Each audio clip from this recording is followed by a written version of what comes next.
Adult और दूसरा होगा चिल्ड्रन। सबसे पहले तो इस पे ध्यान देना ना कि ये जो आप कन्फिग्रेशन देख रहे हैं, जो हम इंटू टू कर रहे हैं ना, ये बेसिकली हमने जॉ को कितने हिस्सों में बांटा था? 4 हिस्सों में, ठीक है ना। ऊपर के जॉ को हम लोग 2 हिस्सों में बांटते हैं और नीचे के जॉ को हम लोग 2 हिस्सों में बांटते हैं। तो ये मान लेते हैं कि ये ऊपर का किसी एक पार्ट के जॉ को रिप्रेजेंट करता है, मान लेता है ये वाला, ठीक है। नीचे वाला जो है ना, ये रिप्रेजेंट कर रहा है इस साइड को। तो बचते कितने हैं? 2 साइड हमारे, तो इसको हम लोग मल्टीप्लाई कर देते हैं। अब जो ये नंबर है ना, नंबर पे कैसे ध्यान दोगे कि इनका सीक्वेंस होता है, सबसे पहली टीथ होती है इंसीजर, इंसीजर के बाद होती है कैनाइन, कैनाइन के बाद होती है प्रीमोलर, और मोलर के बाद सबसे लास्ट में होती है मोलर। तो ये आपकी 2 रिप्रेजेंट करता है इंसीजर को, 1 रिप्रेजेंट कर रहा है आपके कैनाइन को, फिर से 2 आपका रिप्रेजेंट कर रहा है प्री मोलर को, और 3 रिप्रेजेंट कर रहा है मोलर को। तो अगर आप ऊपर के सारे संख्या को काउंट करोगे तो ये आपका आएगा 8। इसका मतलब कि एक हाफ में टोटल आपके चारों तरह के 8 टीथ होते हैं। तो अगर इसको आप 4 से मल्टीप्लाई कीजिएगा ना, तो आपको आंसर उतना ही आने वाला है जितना हमारा आएगा, दैट इज 32। तो यहाँ पर हमारा इंसीजर, कैनाइन, प्रीमोलर, मोलर, नीचे में भी same incisor, canine, premolar, molar, इसको हमने बचे हुए 2 जॉ से मल्टीप्लाई किया तो हमारा आंसर आता है 32। अगर चिल्ड्रन के केस में देखोगे तो चिल्ड्रन के माउथ के अंदर बकल कैविटी में इंसीजर की नंबर होती है 2, कैनाइन पाया जाता है 1, प्रीमोलर आपकी एब्सेंट होती है और मोलर पाए जाते हैं 2। तो अगर इस नंबर को काउंट करोगे तो ये होगा 5, नीचे वाले जॉ में भी आपका होगा 5, दोनों को जोड़ दीजिएगा तो 5 + 5 10, और इसको मल्टीप्लाई करेंगे 2 से तो you will get the number 20। मतलब कि ये जो देख रहे हो ये आपका चिल्ड्रन का डेंटल फॉर्मूला शो हो रहा है, ठीक है। अच्छा, इसके बाद जो आपकी अगली टॉपिक होती थी, जैसे ही हम लोगों का टीथ हो जाता था तो टीथ के बाद एक टॉपिक हमारी होती है टंग, ठीक है ना। सबसे पहले होती थी लिप्स, लिप्स के अंदर आपके पाए जाते हैं टीथ, और टीथ के साथ में पाया जाता है टंग। तो टंग जो होता है ना, इसमें पाई जाती है गस्टैटो रिसेप्टर, ठीक है। ये एक तरह का स्पेशलाइज न्यूरॉन है जो कि टेस्ट को परसीव करने में हेल्प करता है। तो ये जो रिसेप्टर होते हैं ये केवल टेस्ट के लिए होते हैं। इसी ढंग से नाक के केस में याद रखिएगा, नाक के केस में कौन सी रिसेप्टर पाई जाएगी? ऑल्फैक्टरी रिसेप्टर, ठीक है ना, ऑल्फैक्टरी रिसेप्टर। तो दोनों का आप याद रखिएगा, इस बार के क्वेश्चन में आपका आया भी था कि हमारे नोज में कौन सा रिसेप्टर पाया जाता है। तो ये जो ऑल्फैक्टरी रिसेप्टर होता है ये स्मेल को परसीव करने में हेल्प करेगा।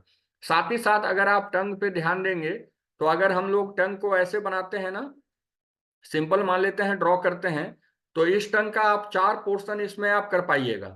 ये टंग का सबसे सामने का पोर्शन है, ये इसके सबसे पीछे का पोर्शन है, और ये जो साइड में देख रहे हो ये इसका लैटरल पोजीशन है, ठीक है ना।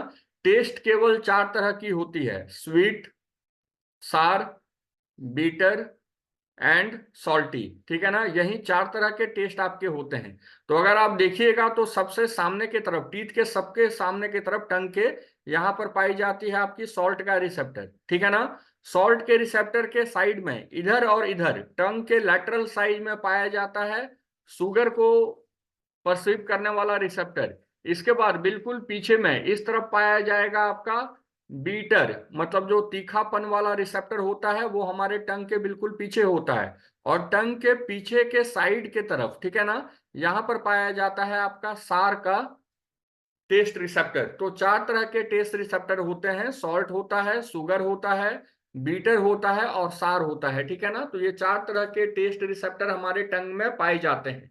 अगर आपसे फंक्शन पूछा जाएगा टंग का तो पहला फंक्शन बोलिएगा, it acts as an organ of taste. सबसे पहला टेस्ट ऑर्गन होता है। दूसरा, हमारे फूड को सलाइवा के साथ मिक्स करने में हेल्प करता है।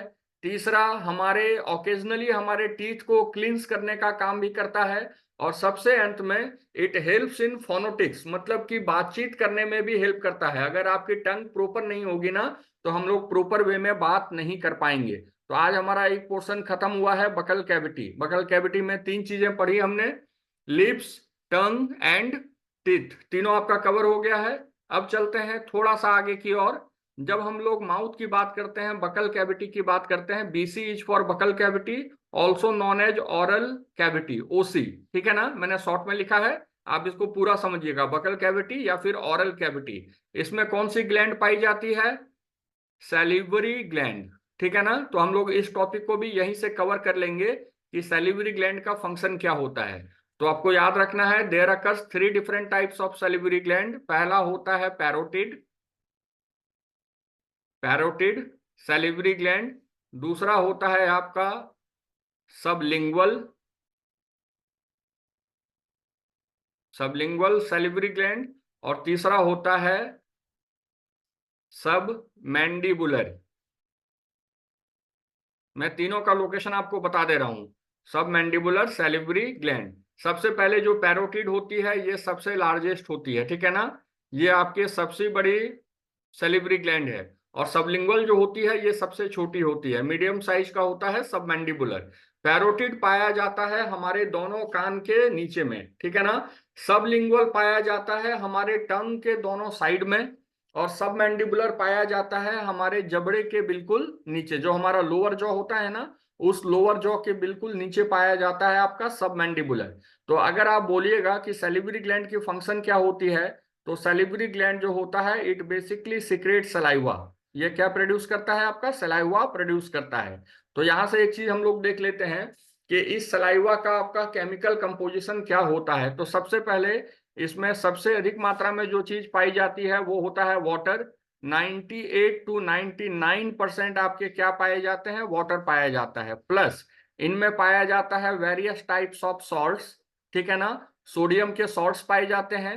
साथ ही साथ इसमें पाया जाता है आपका इंजाइम, उस इंजाइम का नाम है आपका salivary amylase enzyme, salivary amylase enzyme. इसी इंजाइम का एक और नाम आप लोग जानते हो, this enzyme is also known as ptyalin enzyme, ठीक है। एंड प्लस इसमें एक और इंजाइम पाई जाती है, that enzyme is known as lysozyme.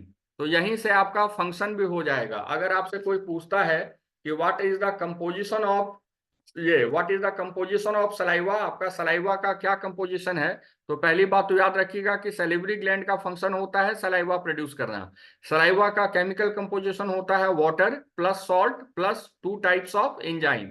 तो ये जो इसकी सबसे प्राइमरी फंक्शन होती है ना सलाइवा की, वो होती है कि सलाइवा जो होता है it basically lubricates our mouth. ये हमारे मुंह को, हमारे बकल कैविटी को ल्यूब्रिकेट करने में हेल्प करता है, उसको क्या रखता है, हमेशा थोड़ा गीला रखता है।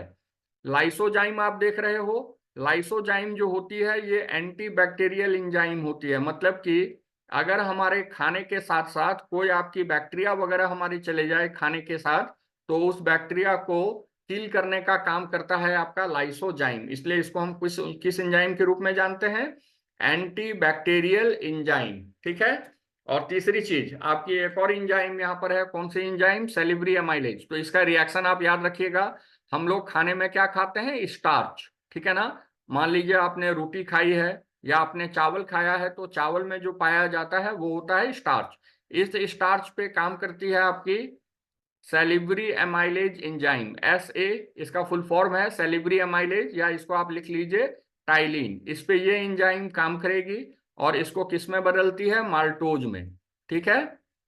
इसको बदलेगी ये माल्टोज में। तो याद रखना है कि स्टार्च जो है ये तुम्हारा होता है polysaccharide, polysaccharide. Polysaccharide is a type of carbohydrate जो कि बहुत सारे यूनिट से मिलके बनता है।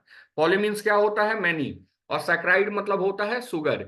मतलब कि स्टार्च जो है ये आपकी कॉम्प्लेक्स शुगर है। आपने खाया तो स्टार्च है, लेकिन जब उसको हम माउथ में च्यू करते हैं तो वो कन्वर्ट हो जाएगा किसमें, माल्टोज में। तो माल्टोज याद रखिएगा क्या होता है, डाइसैकेराइड।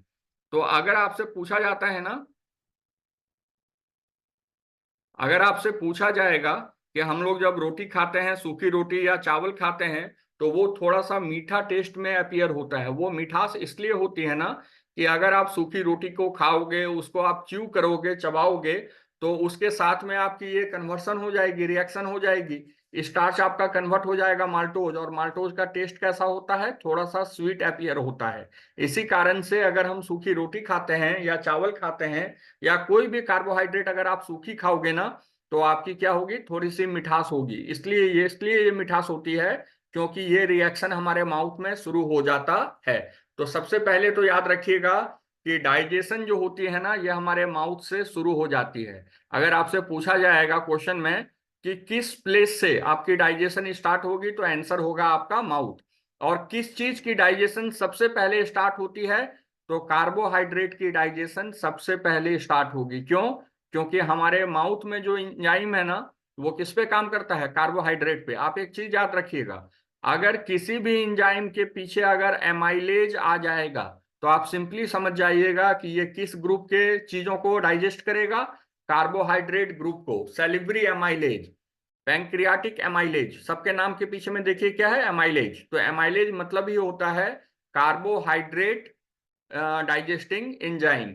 तो ये आपकी रिएक्शन हो गई आपके जो हमारे माउथ के अंदर होती है। तो यहां तक आई होप आपको समझने में दिक्कत नहीं हुआ होगा।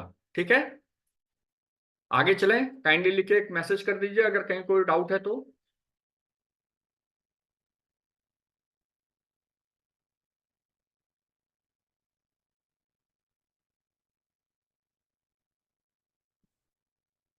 ओके, चलिए ठीक है, अगले पार्ट में चलते हैं। माउथ हमारा कंप्लीट हो गया है। दूसरा पार्ट हमारा होता था फेरिंग्स। ठीक है ना, कल जो जो पार्ट लेवल किए थे उसी पार्ट पे हम लोग शुरू कर रहे हैं। फेरिंग्स जो होता है, it is known as common passage, common passage for both air and water. ठीक है ना, एयर और वाटर, वाटर के साथ एक चीज और कर लो आप, फूड। ठीक है ना, इसको आप एक साथ डाल लो, वाटर और फूड को एक साथ डाल लो और एयर को आप अलग कर लो। इसका मतलब कि ये दो सिस्टम के साथ मिलकर काम करता है। कौन कौन सा सिस्टम?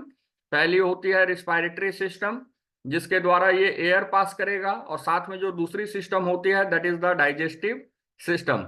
दैट मीन्स कि फेरिंग्स, जब आप सांस लेते हो तो फेरिंग्स रिस्पायरेटरी सिस्टम का फंक्शन परफॉर्म करता है, और आप जब खाना खाते हैं तो फेरिंग्स डाइजेस्टिव सिस्टम का फंक्शन परफॉर्म करता है। इसका मतलब कि फेरिंग्स के द्वारा दोनों ही, जब आप सांस लोगे तो एयर पास होगा, और जब आप खाना खाओगे तो फूड और वाटर भी आपका फेरिंग्स से पास होता है। तो इसमें ज्यादा कुछ पढ़ना नहीं है। इसके अगले पार्ट पे चलते हैं, that part is known as oesophagus. ठीक है, और ईसोफेगस के साथ एक क्वेश्चन अक्सर आया जाता है, पूछा जाता है कि what do you mean by peristalsis, peristalsis से आप क्या समझते हो। तो सबसे पहले तो ईसोफेगस पे आते हैं। ईसोफेगस जो होती है, ये अप्रोक्सीमेटली 25 सेंटीमीटर लॉन्ग होती है। ठीक है, मतलब कि हमारे माउथ के टर्मिनल पार्ट से हमारे स्टोमक तक इसकी लंबाई कितनी होती है, 25 सेंटीमीटर होती है। It is commonly known as food pipe. इसको हम लोग सामान्य भाषा में क्या बोलते हैं, फूड पाइप भी कहते हैं। क्यों? क्योंकि ये माउथ से खाना कहाँ पहुंचाती है, हमारे स्टोमक तक। तो ये एक ट्रांसपोर्ट पाइप की तरह काम आएगी। ठीक है, साथ ही साथ इसमें एक पर्टिकुलर न्यूरॉन पाया जाता है, उस न्यूरॉन का नाम है आपका ऑर्बैक्स प्लेक्सस। ठीक है, मैं इसका काम आपको समझा दे रहा हूं। बेसिकली इसोफेगस क्या काम करती है, ये फूड को ट्रांसपोर्ट करेगी। ठीक है ना, कहाँ से ट्रांसपोर्ट करती है, माउथ से। तो माउथ से फूड को ट्रांसपोर्ट करती है आपके स्टोमक में। ठीक है ना, तो ये जो पूरा पाथवे होता है ना, इसमें जो मूवमेंट होती है, उस मूवमेंट को नाम दिया जाता है पेरिस्टालसिस मूवमेंट। मैं यहाँ लिख दे रहा हूँ और इसका परिभाषा मैं आपको बता रहा हूँ, डेफिनेशन। तो पेरिस्टालसिस का डेफिनेशन आप लिख लें, मैं बोल रहा हूं, it is rhythmic contraction and expansion of food pipe. जब हमारे फूड पाइप में रिदम में कॉन्ट्रैक्शन होता है और एक्सपेंशन होता है, तो उसे हम पेरिस्टालसिस कहते हैं। यहां देखिए, डायग्राम पे ध्यान देखिए, ये आपकी माउथ है, मैं इसको सिंगल बना रहा हूं ऐसे। ठीक है ना, ये आपका फूड पाइप है। अगर अभी देखोगे तो फूड पाइप अभी कैसी दिख रही है आपको, स्ट्रेट दिख रही है। ठीक है ना, यहाँ पर क्या करते हैं, यहाँ पर हम मान लेते हैं कि ये हमारा खाना है, जिसको च्यू करके हमने क्या किया है, एक स्फेरिकल बॉल बनाया है। तो हमारे माउथ में जो फूड होता है ना, जो सलाइवा के साथ मिक्स हो जाता है, उसे हम बोलते हैं बोलस। ठीक है, तो ये बोलस है जो हमारे मुंह में है। ये बोलस जैसे ही आपके टच करती है इसोफेगस के, तो इसोफेगस में कौन सी न्यूरॉन पाई जाती है, ऑर्बैक्स प्लेक्सस। तो जैसे ही इस न्यूरॉन को टच करेगी ना, तो इस आपके फूड पाइप में एक कॉन्ट्रैक्शन शुरू होगा। जैसे कि ये आपका खाना है, ठीक है, यहाँ पर आपकी फूड पाइप है, तो इसकी कॉन्ट्रैक्शन के कारण ये थोड़ा सा स्वेलअप हो जाएगा इस ढंग से। ठीक है, ये हो गया इसका एक्सपेंशन। एक्सपेंशन के कारण खाना आपका आ गया इस जगह पर नीचे, और इसके नीचे की पाइप अभी कैसी है आपकी, बिल्कुल सीधी है, ठीक है। तो खाना इस जगह से कहां पर आएगा, नीचे में इस प्लेस में आ जाएगा आपका खाना ऊपर से।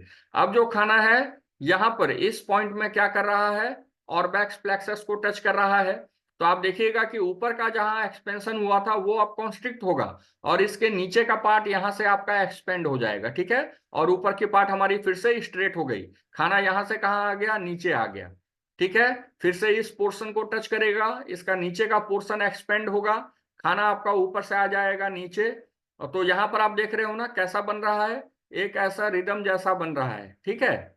ऐसा आप देखोगे तो हमारे फूड पाइप में इस टाइप की कॉन्ट्रैक्शन और एक्सपेंशन आपकी होती रहती है। जैसे खाना यहाँ पर आपका था, इस पॉइंट में आपका यहाँ पर क्या किया इसने, ऑर्बैक्स प्लेक्सस को ट्रिगर किया, तो नीचे में आपका एक्सपेंशन हो गया, खाना ऊपर से आ गया नीचे, ऊपर का पार्ट स्ट्रेट हो गया।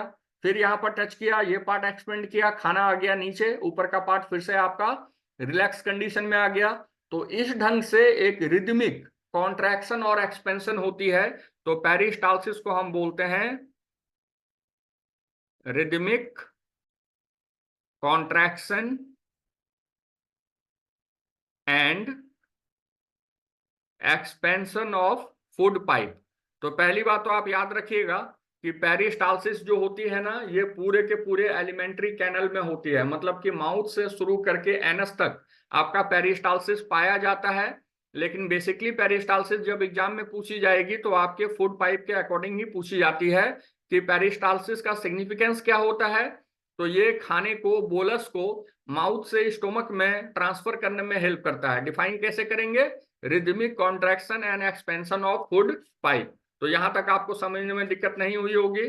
थोड़ा सा और आगे चलते हैं अगले पार्ट की तरफ, और हम लोग ना डाइजेस्टिव एंजाइम को साथ साथ कवर कर लेंगे। जैसे अभी एक एंजाइम हमने देखा था सैलिवरी अमाइलेज, तो अब आते हैं नीचे स्टोमक पे, ठीक है ना।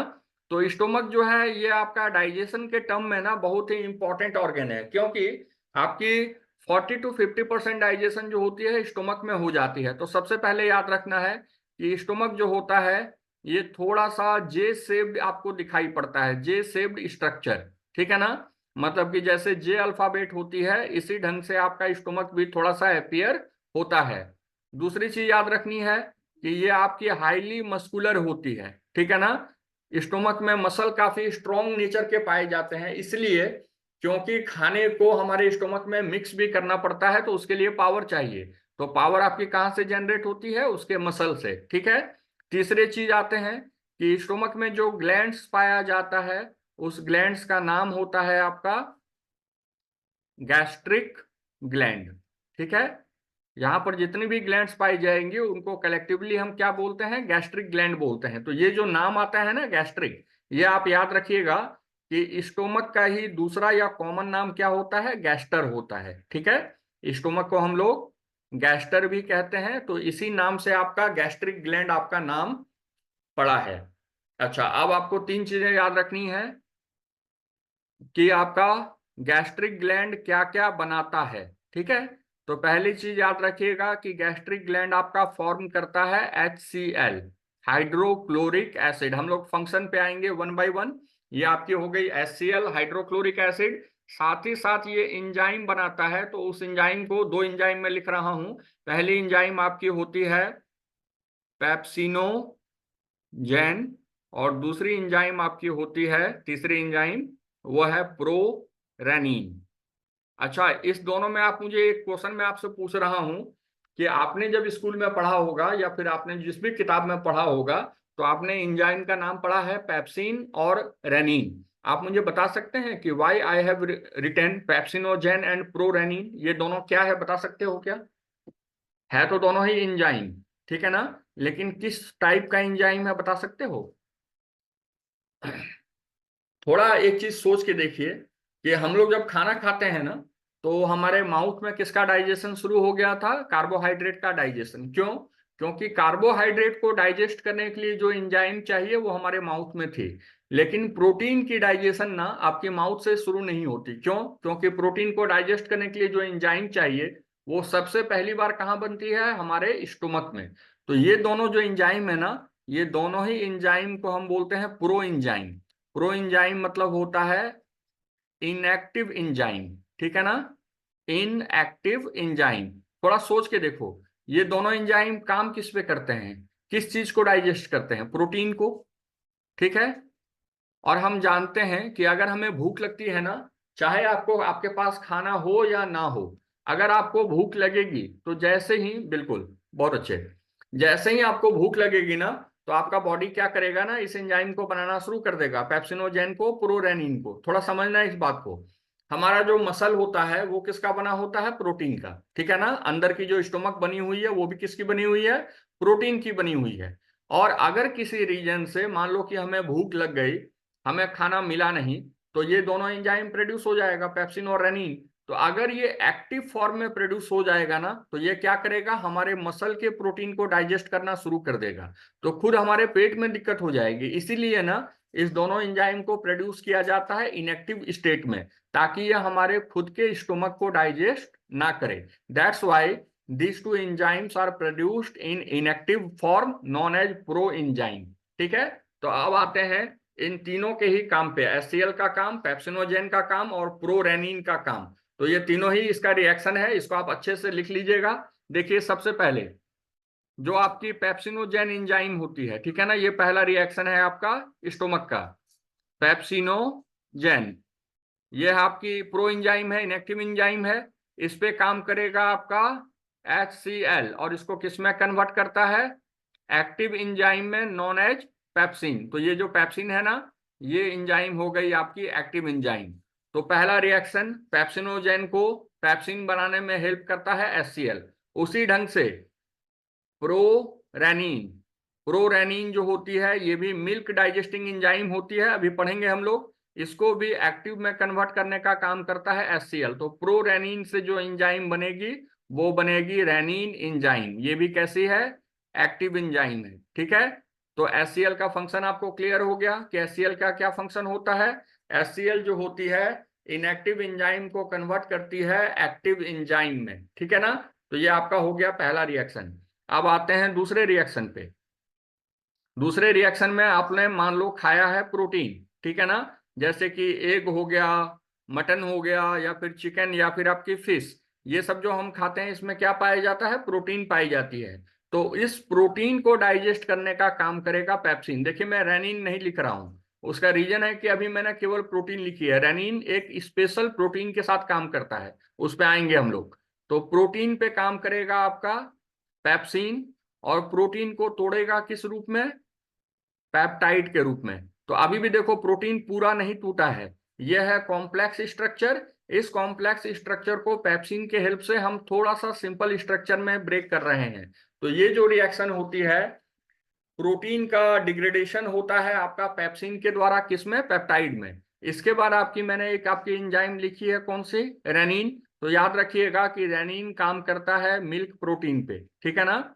जो दूध हम पीते हैं ना, उसमें एक पर्टिकुलर प्रोटीन पाई जाती है, उस प्रोटीन का नाम होता है आपका कैसीन, ठीक है। तो ये जो रेनिन होती है ना, ये केवल इसी प्रोटीन पे काम कर सकती है, दूध वाले प्रोटीन पे। तो मिल्क प्रोटीन कैसीन पे काम करेगा रेनिन, और इसको बदल देगा पारा कैसीन में, ठीक है ना। तो ये तीनों रिएक्शन यहाँ पर आपके हो गए।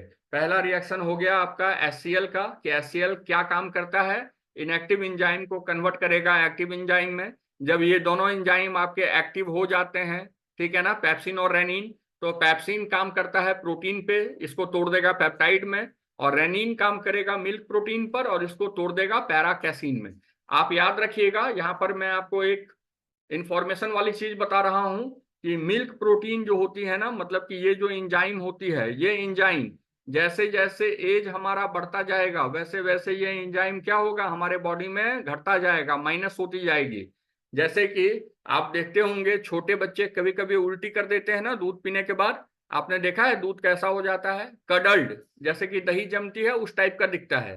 तो वो जो रिएक्शन है ना, बच्चे के बॉडी में रेनिन बहुत पाई जाती है। फिर जैसे जैसे हमारी एज बढ़ती जाएगी, रेनिन घटती जाएगी, और इसी कारण से हम बूढ़े होने के बाद ज्यादा दूध नहीं पी पाते। क्योंकि आप जब बूढ़े हो जाओगे ना, तो ये एंजाइम बिल्कुल कम हो जाएगी, रेनिन एंजाइम। और जब रेनिन रहेगी नहीं, तो हम चाह के भी दूध को पचा नहीं पाएंगे।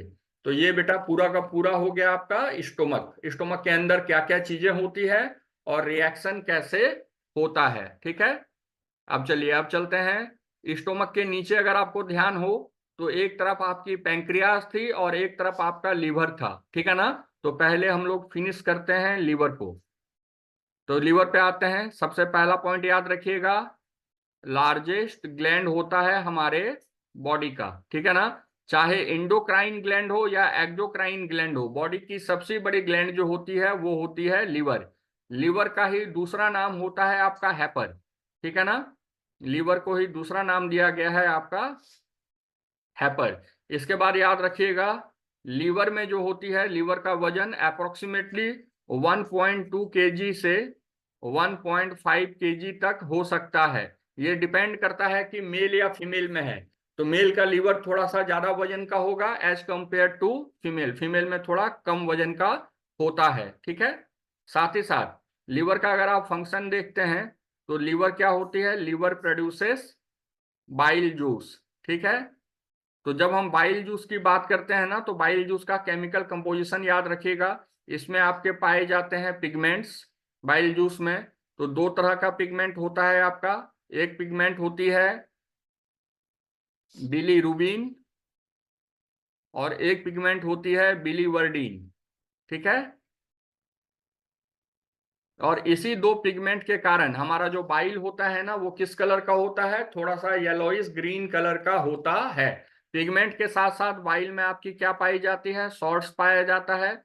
तो सोडियम के सॉल्ट्स होते हैं, याद रखिएगा। कल तुमने ये क्वेश्चन पूछा भी था श्रेया कि बाइल जूस में और बाइल सॉल्ट में क्या अंतर होता है। तो अभी जब हम लोग सलाइवा पढ़ रहे थे, तो सलाइवा देखो, सलाइवा इज ए मिक्सचर, ठीक है ना, जिसमें पानी होता है, साथ में सॉल्ट, साथ में एंजाइम पाई जाती थी।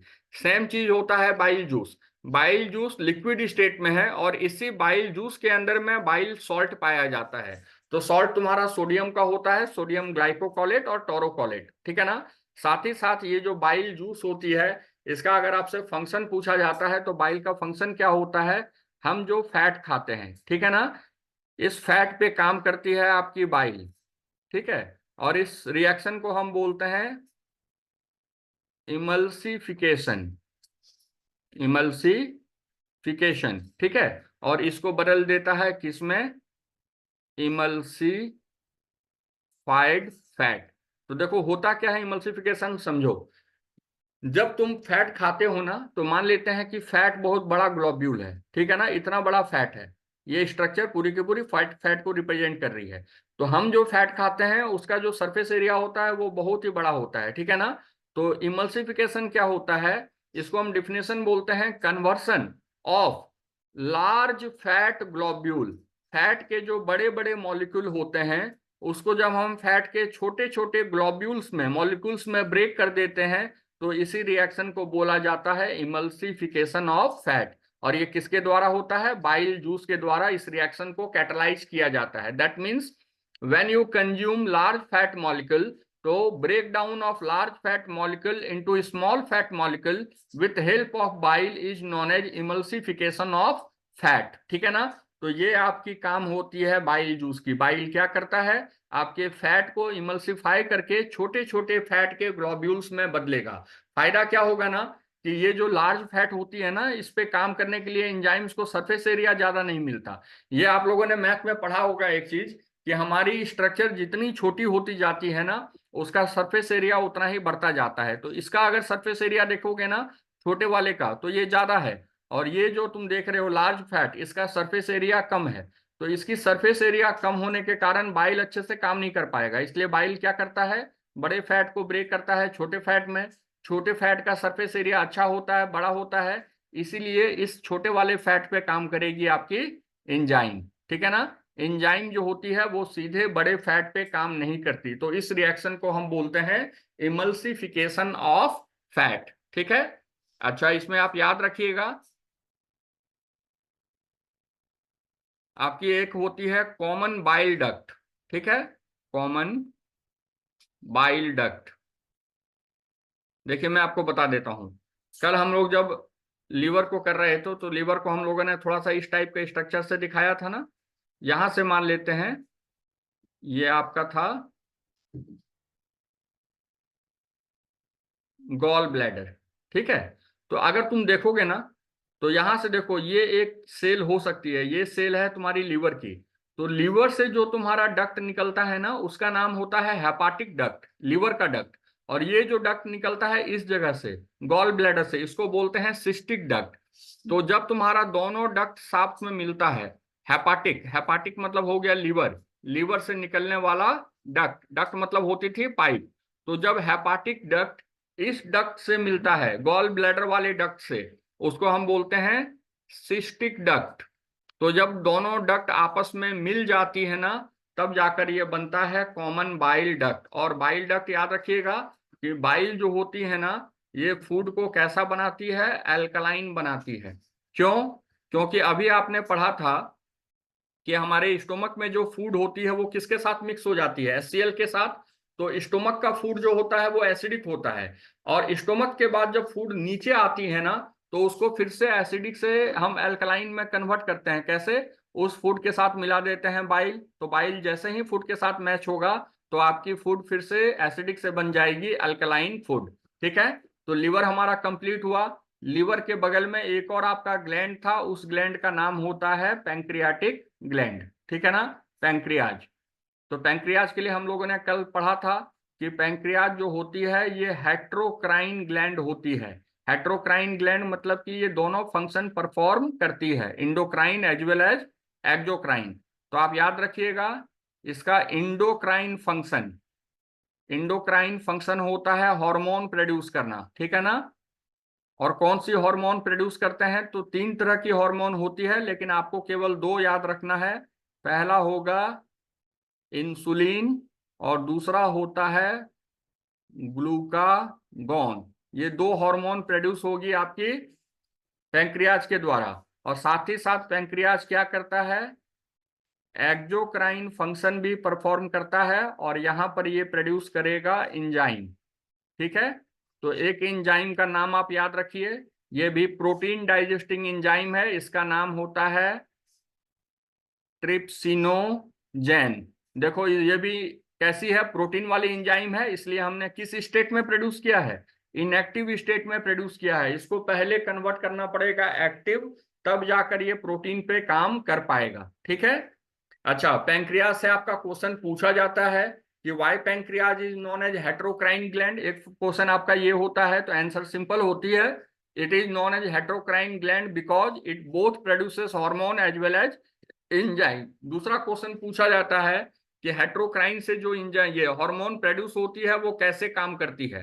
ठीक है, तो पहले तो ध्यान रखिएगा कि आपकी पैंक्रियाज के अंदर में एक पर्टिकुलर जगह होती है, उसे हम बोलते हैं आइलेट्स ऑफ लैंगरहैंस।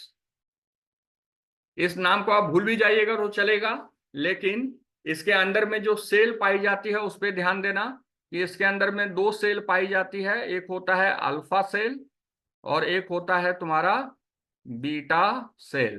ठीक है ना, ये वाला रिएक्शन बहुत इंपॉर्टेंट है। अल्फा सेल प्रोड्यूस करता है ग्लूकागॉन हार्मोन, और बीटा सेल प्रोड्यूस करता है इंसुलिन हार्मोन।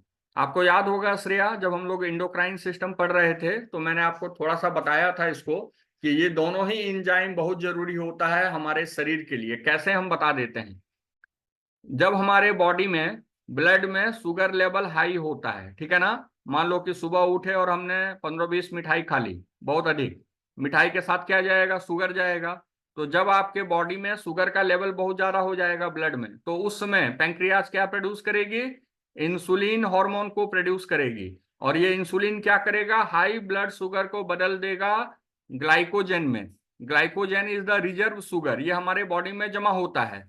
और मान लेते हैं कि बहुत दिन तक आपने खाना नहीं खाया, ठीक है ना, बहुत दिन तक हम लोग कुछ मीठा नहीं खा रहे हैं, तो हमारे बॉडी में क्या होगी, शुगर लेवल डाउन जाएगी। तो उस समय इस ग्लाइकोजन को बदला जाता है शुगर में। तो इसके लिए आपकी एंजाइम होती है ग्लूकागॉन एंजाइम। तो दोनों एंजाइम देख रहे हो ना, ये हमारे बॉडी में ब्लड शुगर लेवल को कंट्रोल करने का काम करता है। इसीलिए इन दोनों हार्मोन को हम ऑपोजिट डायरेक्शन में काम करने वाला हार्मोन कहते हैं। जब हाई ब्लड शुगर होगा तो बॉडी में इंसुलिन प्रोड्यूस होगी, इंसुलिन शुगर को कन्वर्ट कर देगा ग्लाइकोजन में। जब हम बहुत लंबे समय तक शुगर नहीं खाएंगे, बॉडी में शुगर की डिफिशियंसी होगी, उस कंडीशन में ग्लाइकोजन को बदल दिया जाएगा वापस शुगर में। तो ये रिएक्शन हमारे बॉडी में होता ही रहता है। और इसी कारण से if we suffer from deficiency of sugar, अगर हम किसी कारण से शुगर की डिफिशियंसी हो जाती है, ठीक है ना, ये my mistake, deficiency of insulin, अगर हमारे बॉडी में इंसुलिन की डिफिशियंसी हो जाती है तो हम सफर करते हैं डिजीज से नॉन एज डायबिटीज मेलिटस, ठीक है ना। इस बीमारी का नाम आप लोग जानते हो। तो ये बीमारी तब होती है जब हमारे बॉडी में इंसुलिन हार्मोन प्रॉपरली काम नहीं करता है, इसका मतलब कि इंसुलिन प्रॉपरली प्रोड्यूस नहीं हो पाता है, ठीक है। तो ये पूरी की पूरी टॉपिक हुई आपकी पैंक्रियाज की। अच्छा, पैंक्रियाज में एक और चीज याद रखना है, मैंने एक आपको एंजाइम का नाम लिखा था ट्रिप्सिनोजेन, ठीक है ना। तो ट्रिप्सिनोजेन ऐसे कर दोगे, ये हो गया तुम्हारा इनएक्टिव एंजाइम, ठीक है। ट्रिप्सिनोजेन जो है ये इनएक्टिव एंजाइम है, और ये किस पे काम करती है, प्रोटीन पे। तो इस इनएक्टिव एंजाइम पे एक दूसरी एंजाइम काम करेगी, इसका नाम होता है इंटरोकाइनेज, और तब इस ट्रिप्सिनोजेन को बदला जाएगा ट्रिप्सिन में, ठीक है, ट्रिप्सिन। और फिर इस प्रोटीन पे, आप जो प्रोटीन खा रहे हो, मान लो कि आपने प्रोटीन खाई और वो प्रोटीन अभी भी प्रॉपरली डाइजेस्ट नहीं हुई है, तो उस प्रोटीन पे काम करेगी ट्रिप्सिन, ठीक है, और इसको बदल देगी पेप्टाइड में। Peptide is the small unit of protein, ठीक है। तो ये जो रिएक्शन होती है ये आपकी होती है ट्रिप्सिन की रिएक्शन। तो ये वाला भी टॉपिक क्लियर हो गया आपका, पैंक्रियाज कैसे काम करता है। पैंक्रियाज के बाद चलते हैं हम लोग थोड़ा सा आगे और।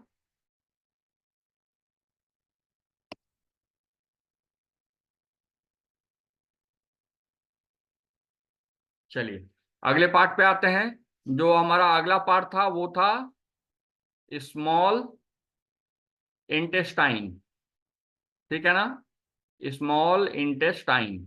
सबसे पहले तो याद रखनी है, longest part of alimentary canal, human digestive system का जो सबसे लंबा पार्ट होता है वो आपका स्मॉल इंटेस्टाइन होती है। ये 6.5 मीटर से 7 मीटर तक लंबा हो सकता है। अगर आप स्मॉल इंटेस्टाइन को ब्रेक करने जाओगे तो इसमें 3 पार्ट्स पाया जाता है। सबसे पहला पार्ट होता है ड्यूडेनम, दूसरा पार्ट होता था आपका, मैंने कल ही बताया था इसको, जेजुनम, और तीसरा पार्ट होता है आपका इलियम, ठीक है। इसमें भी इलियम जो होती है ये स्मॉल इंटेस्टाइन की सबसे लंबी पार्ट होती है, ठीक है ना। This is the longest part of the small intestine, ठीक है। अच्छा, इस स्ट्रक्चर पे हम लोगों को बहुत ज्यादा ध्यान नहीं देना है, कल डायग्राम बना के दिखाए भी थे आपको, तो उसी डायग्राम को आप रेफर कर लोगे। अगर स्मॉल इंटेस्टाइन होता है सक्कस इंटेरिकस, ठीक है, कॉमन भाषा में इसे हम इंटेस्टाइनल एंजाइम्स भी कहते हैं। तो कुछ एंजाइम्स का नाम आप याद रखिए। एक एंजाइम जैसे कि आपकी माल्टेज एंजाइम, ठीक है, ये काम करेगी माल्टोज पे। इसके बाद एक आप एंजाइम याद कर सकते हैं लाइपेज एंजाइम, ठीक है ना, लाइपेज काम करती है फैट वाले चीजों पे। और इसके बाद एक एंजाइम आप याद रख सकते हैं पेप्टिडेज एंजाइम। मैंने तीनों ग्रुप के लिए एक एक एंजाइम रखा है, ठीक है ना। क्यों? क्योंकि हम खाने में या तो कार्बोहाइड्रेट खाते हैं, या तो फैट खाते हैं, या तो प्रोटीन खाते हैं। तो तीनों के लिए हमारे पास 3 एंजाइम हमने ले लिया है, इसको हम लोग देख लेते हैं। अगर आपको याद होगा तो माउथ में एक रिएक्शन हुआ था जिसमें हमने खाया था स्टार्च, और वो कन्वर्ट किस में हुआ था, माल्टोज पे। तो वो माल्टोज अब कहाँ पर आ जाएगी, हमारे स्मॉल इंटेस्टाइन में। और माल्टोज पे काम करेगी कौन सी एंजाइम, आपकी माल्टेज एंजाइम। और इस माल्टोज को ब्रेक करेगी किसमें, ग्लूकोज में। तो अब देखिए एक रिएक्शन आपका कंप्लीट हो गया। हमने माउथ में खाया था स्टार्च, माउथ में उस स्टार्च को बदला गया था माल्टोज में, और माल्टोज को स्मॉल इंटेस्टाइन में बदल दिया गया ग्लूकोज में। तो ये आपकी एक हो गई, कार्बोहाइड्रेट प्रॉपरली डाइजेस्ट हो गया। अब आते हैं दूसरे पे। हमने फैट को इमल्सिफाई किया था, तो इसको ले लेते हैं इमल्सिफाइड फैट, ठीक है ना। इमल्सिफाइड फैट पे काम करेगी आपकी कौन सी एंजाइम? Lipase enzyme. ठीक है, लाइपेज याद रखिएगा, लाइपेज एल, और एल से आपका लिपिड, लिपिड मतलब होता है फैट। तो इस इमल्सिफाइड फैट पे काम करेगी लाइपेज, और इसको तोड़ेगा किसमें? Glycerol plus fatty acid. ये जो आप देख रहे हो ग्लिसरॉल और फैटी एसिड, ये किसी भी फैट का सबसे स्मॉलेस्ट यूनिट होता है। ठीक है, तो आपकी फैट भी यहाँ पर प्रॉपरली डाइजेस्ट हो गई। इसके बाद हमने प्रोटीन को डाइजेस्ट किया था पेट में, किसके रूप में? पेप्टाइड। इस पेप्टाइड पे काम करेगा, माय मिस्टेक, इसको कट कर दीजिए, पेप्टाइड, इस पे काम करेगी आपकी एंजाइम पेप्टिडेज, और इसको बदलेगी किसमें? एमिनो एसिड में, एमिनो एसिड में। तो ये आपका जो देख रहे हो, ये तीनों रिएक्शन आपका कहां पर कंप्लीट हुआ है? स्मॉल इंटेस्टाइन में। और आपको याद रखना है कि स्मॉल इंटेस्टाइन में हमारा डाइजेशन कंप्लीट हो जाता है। तो यहां पर आप आपका एक नंबर में आप याद रखिएगा, कार्बोहाइड्रेट का सबसे छोटा यूनिट, मतलब कि जब हम कार्बोहाइड्रेट खाएंगे तो वो हम किस रूप में खाएंगे? Complex carbohydrate. कार्बोहाइड्रेट का सबसे छोटा यूनिट होता है आपका ग्लूकोज। जब ग्लूकोज बन गया मतलब कि डाइजेशन आपकी कंप्लीट हो गई। उसी ढंग से प्रोटीन हम खाते हैं, ठीक है, protein is a complex structure, the smallest unit of protein is known as amino acid. इसका मतलब कि अगर आपके बॉडी के अंदर में प्रोटीन एमिनो एसिड में ब्रेक हो गया है, इसका मतलब कि प्रोटीन की भी डाइजेशन कंप्लीट हो गई है। उसी ढंग से अगर हम खाते हैं लिपिड, ठीक है ना, अगर हमने फैट खाया है तो इस पे लाइपेज एंजाइम काम करेगी और किस में बदल देगी? Glycerol plus fatty acid. तो ये जो ग्लिसरॉल और फैटी एसिड होता है, ये फैट का सबसे छोटा यूनिट होता है। तो ये जैसे ही बन गया, इसका मतलब कि कार्बोहाइड्रेट, प्रोटीन और लिपिड आपकी प्रॉपरली डाइजेस्ट हो गई। तो ये आपका 1 मार्क्स में पूछा जाता है कभी कभी कि what is the smallest unit of carbohydrate? Glucose. Smallest unit of protein digest होने के बाद एमिनो एसिड, और लिपिड जब हम खाएंगे तो डाइजेस्ट होने के बाद ये क्या बना देगी? ग्लिसरॉल बना देगी। चलिए, इसमें एक और क्वेश्चन पूछा जाता है कि why maximum absorption takes place in small intestine. खाना तो हमने खाया था माउथ से, लेकिन डाइजेस्ट होते होते खाना कहां तक पहुंचा है? आपके स्मॉल इंटेस्टाइन तक। अब खाने को क्या किया जाएगा? एब्जॉर्ब किया जाएगा। तो याद रखना है, स्मॉल इंटेस्टाइन के अंदर, ये 1 मार्क्स में अक्सर पूछा भी जाता है आपका, छोटे छोटे स्मॉल इंटेस्टाइन के अंदर छोटे छोटे तुम्हारे फिंगर लाइक प्रोजेक्शंस होते हैं, जिसे हम बोलते हैं विलस। ठीक है ना, सिंगुलर में विलस होता है, प्लुरल में इसको हम विलाई भी कह देते हैं। तो ये जो विलस या विलाई होते हैं ना, इनको हम कैसे डिफाइन करते हैं? They are finger like projections. छोटे छोटे फिंगर लाइक तुम्हारे प्रोजेक्शंस जो होते हैं, इनको हम बोलते हैं विलाई और विलस। ठीक है, पहली चीज। अब यहां पर फिर से क्वेश्चन आएगा कि स्मॉल इंटेस्टाइन में इसकी जरूरत पड़ी क्यों? तो अभी देखो, जो चीज मैंने पढ़ाया था अभी कुछ देर पहले, कि अगर तुम बड़ा फैट ग्लोब्यूल लोगे और इस पे अगर एंजाइम काम करना चाहेगा ना, तो इसकी सरफेस एरिया क्या है? छोटी है। लेकिन इसी बड़े स्पेयर को अगर हम छोटे छोटे स्पेयर में ब्रेक कर देना, तो छोटे स्पेयर का सरफेस एरिया ज्यादा बड़ा होता है। सेम चीज यहां पर है, स्मॉल इंटेस्टाइन का सरफेस एरिया छोटा होता है। जब उसमें विलस आ जाती है ना, तो आपका सरफेस एरिया क्या होगा? सरफेस एरिया आपका इंक्रीज होगा। और ये विलस जो होती है ना, ये सरफेस एरिया को इंक्रीज करती है। That's why small intestine is specialised to absorb all the nutrient. सारा का सारा न्यूट्रिएंट आपका एब्जॉर्ब कहां पर होगा? स्मॉल इंटेस्टाइन में ही होगा। इसलिए होगा क्योंकि वहां पर विलस पाई जाती है। Villus increases the surface area of small intestine, and villus is defined as finger-like projections which occur in small intestine. तो ये हमारा स्मॉल इंटेस्टाइन का भी एक टॉपिक था, ये भी आपका कंप्लीट हो गया। अब आते हैं सबसे लास्ट पार्ट में, that is large intestine, L I. L I is for large intestine, also known as colon. ठीक है ना, इसको हमने क्या नाम दिया है? कोलोन नाम दिया है। अच्छा, अब एक चीज समझोगे कि इसका नाम लार्ज है, जबकि स्मॉल इंटेस्टाइन को हम स्मॉल बोलते हैं, जबकि सबसे लंबी होती थी फिर भी नाम पड़ा स्मॉल। लार्ज इंटेस्टाइन लंबाई में छोटा होता है, फिर भी इसका नाम पड़ा है लार्ज। इसका रीजन जानना, रीजन ये है ना कि डायमीटर जो होती है आपकी लार्ज इंटेस्टाइन की ये ज्यादा होती है, ठीक है ना। Diameter of large intestine is more as compare to small intestine. और ये जो नाम पड़ा है ना स्मॉल और लार्ज, ये इनके डायमीटर के अकॉर्डिंग पड़ा है। स्मॉल इंटेस्टाइन लंबाई में लंबी है लेकिन डायमीटर छोटा है, लार्ज इंटेस्टाइन लंबाई में छोटी है लेकिन डायमीटर ज्यादा है।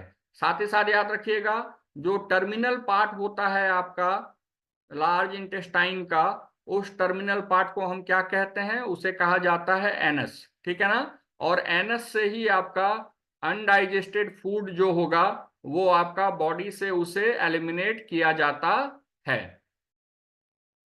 अनडाइजेस्टेड फूड, ठीक है। अच्छा, एक चीज और याद रखिएगा, हमारे लार्ज इंटेस्टाइन जहां से शुरू होती है वहां पर एक चीज पाई जाती है जिसे हम बोलते हैं vermi form, vermi form appendix, ठीक है ना। क्या नाम दिया जाता है, वर्मी फॉर्म अपेंडिक्स।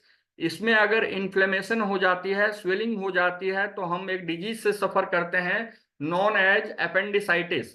तो ये जो वर्मी फॉर्म अपेंडिक्स है ना, ये कैसा ऑर्गेन होता है, this one is vestigial organ. Vestigial organ मतलब कि नॉन फंक्शनल ऑर्गेन, वैसे ऑर्गेन जो कि बॉडी में पाए तो जाते हैं लेकिन फंक्शन नहीं होता है, ठीक है ना। तो ये होता है विस्टीजियल ऑर्गेन। पहले के जमाने में पाया जाता था, जब हमारे पूर्वज रहे होंगे ना बंदर वगैरह, तो उस समय तुम्हारा वर्मी फॉर अपेंडिक्स पाया जाता था। फिर धीरे धीरे हमारा फूड का नेचर चेंज होता गया, हमने अब खाने को पका के खाना शुरू किया तो इसकी रिक्वायरमेंट कम होती गई वर्मी फॉर अपेंडिक्स की। और हमारे केस में इसकी कोई रिक्वायरमेंट नहीं है, ठीक है ना, इसीलिए हमने इसको नाम दिया है विस्टीजियल ऑर्गेन। विस्टीजियल ऑर्गेन मतलब सिंपली समझ जाना, किसी भी ऑर्गेन को विस्टीजियल तब बोलेंगे जब वो आपका नॉन फंक्शनल होता है। तो अपेंडिसाइटिस बीमारी समझ गए हो आप। अगर हमारे लार्ज इंटेस्टाइन में किसी ढंग का ये आपका अपेंडिक्स में अगर किसी ढंग का इन्फ्लेमेशन हो जाएगा तो उसे हम बोलते हैं आपका अपेंडिसाइटिस बीमारी। अब याद रखिएगा कि लार्ज इंटेस्टाइन में कोई एब्जॉर्प्शन नहीं होता, यहाँ पर केवल वाटर को एब्जॉर्ब किया जाता है, ठीक है ना। फूड आप पहले ही पढ़ चुके हो, फूड का एब्जॉर्प्शन कहाँ पर हुआ था, फूड का एब्जॉर्प्शन हुआ था आपका स्मॉल इंटेस्टाइन में, लेकिन जो पानी होता है ना, पानी को एब्जॉर्ब किया जाता है आपके लार्ज इंटेस्टाइन में। साथ ही साथ याद रखना है, लार्ज इंटेस्टाइन में एक बैक्टीरिया पाई जाती है जो कि ह्यूमंस के लिए यूजफुल होती है। That bacteria is E coli bacteria, इसको हम बोलते हैं इशरिशिया कोलाई बैक्टीरिया। ये कहाँ पाया जाता है, लार्ज इंटेस्टाइन पर। देखो नाम पे ध्यान दो, पीछे का नाम क्या है, कोलाई। लार्ज इंटेस्टाइन का दूसरा नाम क्या था, कोलोन। इसी कोलोन से इस बैक्टीरिया का स्पीसीज बना है जिसको हम बोलते हैं इशरिशिया कोलाई। तो ये आपकी टॉपिक पूरी की पूरी खत्म हो गई बाबू, डाइजेस्टिव सिस्टम। अब आप मुझे बताएं कि इस ह्यूमन डाइजेस्टिव सिस्टम में कहां पर आपको डाउट है, ठीक है। तो हम लोग डाउट को ये कर लेंगे, डिस्कस कर लेंगे, वरना फिर अगले टॉपिक पे मूव करते हैं।